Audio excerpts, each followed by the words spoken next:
ಶ್ರಾವಣದ ಹುಣ್ಣಿಮೆ ಮತ್ತೆ ಬಂದಿದೆ. ನಮ್ಮ ಹಿಂದೂ ಸಂಪ್ರದಾಯದಲ್ಲಿ ಹುಣ್ಣಿಮೆಯ ದಿನವನ್ನ ಮಂಗಳಕರ ದಿನ ಅಂತ ಪರಿಗಣಿಸಲಾಗುತ್ತೆ. ಹಿಂದೂಗಳಿಗೆ ಶ್ರಾವಣ ಮಾಸ ಕೂಡ ಅತ್ಯಂತ ಪವಿತ್ರವಾದ ತಿಂಗಳು. ಈ ಶ್ರಾವಣ ಮಾಸದ ಮಂಗಳಕರವಾದ ದಿನ ಹುಣ್ಣಿಮೆಯಂದು ಆಚರಿಸುವ ಹಬ್ಬವೇ ರಕ್ಷಾಬಂಧನ.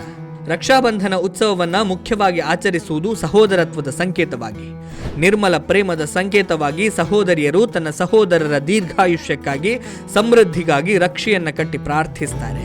ರಕ್ಷೆ ಕಟ್ಟಿಕೊಂಡ ಸಹೋದರರು ತಮ್ಮ ಸಹೋದರಿಯರ ಮಾನ ಪ್ರಾಣದ ರಕ್ಷೆಯನ್ನ ತನ್ನ ಪ್ರಾಣ ಕೊಟ್ಟಾದರೂ ಕಾಪಾಡುವೆ ಎಂಬ ಜವಾಬ್ದಾರಿಯನ್ನ ಪ್ರತಿಜ್ಞೆಯನ್ನ ಮಾಡ್ತಾರೆ. ಸಹೋದರನು ತನ್ನನ್ನು ರಕ್ಷಿಸಬೇಕೆಂಬ ಸಹೋದರಿಯ ಆಕಾಂಕ್ಷೆ, ಸಹೋದರನಲ್ಲಿ ಅವಳಿಗಿರುವ ಪ್ರೀತಿ ವಿಶ್ವಾಸಗಳಿಗೆ ಈ ರಕ್ಷೆ ದ್ಯೋತಕವಾಗಿದೆ. ರಕ್ಷಾಬಂಧನದ ಐತಿಹ್ಯ. ರಕ್ಷಾಬಂಧನಕ್ಕೆ ತನ್ನದೇ ಆದ ಐತಿಹ್ಯ ಇದೆ. ಮಹಾಭಾರತದಲ್ಲಿ ಒಮ್ಮೆ ಕೃಷ್ಣನ ಬೆರಳಿಗೆ ಗಾಯವಾದಾಗ ದ್ರೌಪದಿ ತನ್ನ ಸೀರೆಯ ಒಂದು ತುಂಡನ್ನ ಹರಿದು ರಕ್ಷೆಯ ರೀತಿಯಲ್ಲಿ ಆ ಗಾಯಕ್ಕೆ ಕಟ್ಟುತ್ತಾಳೆ. ಆಗ ಕೃಷ್ಣನು ನಿನ್ನ ಕಷ್ಟ ಕಾಲದಲ್ಲಿ ನಾನು ಬರುತ್ತೇನೆ ಎಂಬ ಮಾತು ಕೊಡುತ್ತಾನೆ. ಮುಂದೆ ದುಶ್ಯಾಸನನು ದ್ರೌಪದಿಯ ಸೀರೆಯನ್ನೆಳೆಯುವಾಗ ಕೃಷ್ಣನನ್ನ ಬೇಡಿಕೊಳ್ಳುತ್ತಾಳೆ. ಆಗ ಕೃಷ್ಣನು ದ್ರೌಪದಿಗೆ ಅಕ್ಷಯಾಂಬರವನ್ನೇ ಕರುಣಿಸುತ್ತಾನೆ. ಜಗತ್ತನ್ನೇ ಗೆಲ್ಲಬೇಕೆಂಬ ಅಭಿಲಾಷೆಯೊಂದಿಗೆ ಭಾರತಕ್ಕೂ ದಂಡೆತ್ತಿ ಬಂದ ಗ್ರೀಕ್ ರಾಜ ಅಲೆಕ್ಸಾಂಡರ್ನನ್ನ ಭಾರತದ ಸಣ್ಣ ಸಾಮಂತ ರಾಜ ಪುರೂರವನು ದಿಟ್ಟತನದಿಂದ ಎದುರಿಸ್ತಾನೆ. ಇದರಿಂದ ಹೆದರಿದ ಅಲೆಕ್ಸಾಂಡರ್ನ ಪತ್ನಿ ರೋಕ್ಸಾನ ಪುರೂರವನಿಗೆ ರಕ್ಷೆಯೊಂದನ್ನು ಕಳುಹಿಸಿಕೊಡುತ್ತಾಳೆ ಎಂಬ ನಿದರ್ಶನ ಇದೆ. RSSನ 6 ಉತ್ಸವಗಳಲ್ಲಿ ರಕ್ಷಾಬಂಧನ ಕೂಡ ಒಂದು.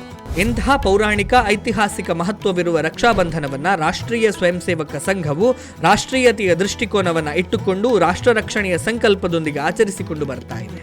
ಮಾತೃಭೂಮಿಯನ್ನ ಮತ್ತು ಎಲ್ಲ ಹಿಂದೂಗಳನ್ನ ಎಲ್ಲ ವಿಧದಲ್ಲಿ ರಕ್ಷಿಸುವುದು ನಮ್ಮ ಜವಾಬ್ದಾರಿ ಎಂದು ಪ್ರತಿಯೊಬ್ಬ ಹಿಂದೂಗಳಿಗೆ ಮನದಟ್ಟು ಮಾಡಲು ಮತ್ತು ಈ ಸತ್ಯವನ್ನು ನೆನಪಿಸಿಕೊಳ್ಳಲು ಸಂಘದಲ್ಲಿ ರಕ್ಷಾಬಂಧನವನ್ನು ಆಚರಿಸಲಾಗುತ್ತೆ. ಸಂಘವು ರಕ್ಷಾಬಂಧನ ಉತ್ಸವಕ್ಕೆ ರಾಷ್ಟ್ರೀಯತೆಯ ಆಯಾಮವನ್ನು ಕೊಟ್ಟು ಈ ಮೂಲಕ ಸಮಾಜ ಸಂಘಟನೆಯ ಮತ್ತು ಸಮಾಜದಲ್ಲಿ ಸಾಮರಸ್ಯವನ್ನು ಮೂಡಿಸುವ ಉದ್ದೇಶದೊಂದಿಗೆ ಇವತ್ತು ಆಚರಣೆಯನ್ನು ಮಾಡಲಾಗ್ತಾ ಇದೆ. ಬಿಡಿ ಬಿಡಿಯಾದ ರೇಷ್ಮೆಯ ಎಳೆಗಳಿಗೆ ಅಸ್ತಿತ್ವ ಇಲ್ಲ. ಸ್ವಲ್ಪ ಗಾಳಿ ಬಂದರೂ ಸಾಕು, ಚದುರಿ ಚೆಲ್ಲಾಪಿಲ್ಲಿಯಾಗುತ್ತದೆ. ಆದರೆ ಅವುಗಳನ್ನೇ ಸೇರಿಸಿ ಒಂದು ದಾರದಿಂದ ಕಟ್ಟಿದಾಗ ಅದು ಒಂದು ಗುಚ್ಛವಾಗಿ ಸುಂದರವೂ ಸುಭದ್ರವೂ ಆದ ರಕ್ಷೆಯಾಗುತ್ತೆ. ಸಮಾಜ ಕೂಡ ಸಂಘಟಿತವಾಗಿದ್ದರೆ ಹೊರಗಿನ ದುರ್ಬಲ ಶಕ್ತಿಗಳು ಸಮಾಜವನ್ನು ಮುಟ್ಟಲು ಅಸಾಧ್ಯ. ರಕ್ಷಾಬಂಧನ ಉತ್ಸವದ ಮುಖ್ಯವಾದ ಉದ್ದೇಶವೂ ಕೂಡ ಇದೇ ಆಗಿದೆ. ಸಮಾಜದಲ್ಲಿ ಸಾಮರಸ್ಯದ ನಿರ್ಮಾಣವಾಗಬೇಕಾದರೆ ಮೇಲು ಕೀಳು, ಸ್ಪೃಶ್ಯ ಅಸ್ಪೃಶ್ಯ ಭೇದ ಭಾವಗಳು ದೂರವಾಗಬೇಕು. ಒಂದು ವೇಳೆ ಇದು ಸಾಕಾರವಾಗದಿದ್ದರೆ ಇವುಗಳ ಲಾಭ ಪಡೆದು ಬಾಹ್ಯ ಶಕ್ತಿಗಳು ಮತಾಂತರದ ಕೆಲಸಕ್ಕೆ ಇಳಿಯುತ್ತದೆ. ಇದಾಗಬಾರದು ಎಂದಾದರೆ ಸಮಾಜದಲ್ಲಿ ಸಾಮರಸ್ಯ ನಿರ್ಮಾಣವಾಗಬೇಕು. ಹೀಗೆ ಉದಾತ್ತ ಉದ್ದೇಶಗಳೊಂದಿಗೆ ರಾಷ್ಟ್ರೀಯ ಸ್ವಯಂ ಸೇವಕ ಸಂಘ ರಕ್ಷಾಬಂಧನ ಉತ್ಸವವನ್ನು ಪ್ರತಿ ವರ್ಷ ಶ್ರಾವಣ ಹುಣ್ಣಿಮೆಯ ದಿನದಂದು ಆಚರಣೆ ಮಾಡುತ್ತದೆ. ರಕ್ಷಾಬಂಧನವು ನಂಬಿಕೆ, ಶ್ರದ್ಧೆ, ಬದುಕಿನ ಭರವಸೆಗಳ ದ್ಯೋತಕವಾಗಿದೆ. ಜೊತೆಗೆ ಸಹೋದರತೆಯ ಸಂಬಂಧಕ್ಕೆ ಮತ್ತಷ್ಟು ಶಕ್ತಿ ತುಂಬುವ ನಿಟ್ಟಿನಲ್ಲಿಯೂ ಕೂಡ ಈ ಹಬ್ಬ ಹೆಚ್ಚು ಪ್ರಸ್ತುತ. ಬಾಂಧವ್ಯ ಬೆಸೆಯುವ ಈ ಹಬ್ಬ ಎಲ್ಲರಿಗೂ ಶುಭವನ್ನ ಉಂಟು ಮಾಡಲಿ. ದುಷ್ಟಶಕ್ತಿಗಳ ವಿರುದ್ಧ ಈ ರಕ್ಷಾಬಂಧನದ ಹಬ್ಬ ವಿಜಯವನ್ನಾಚರಿಸಲಿ.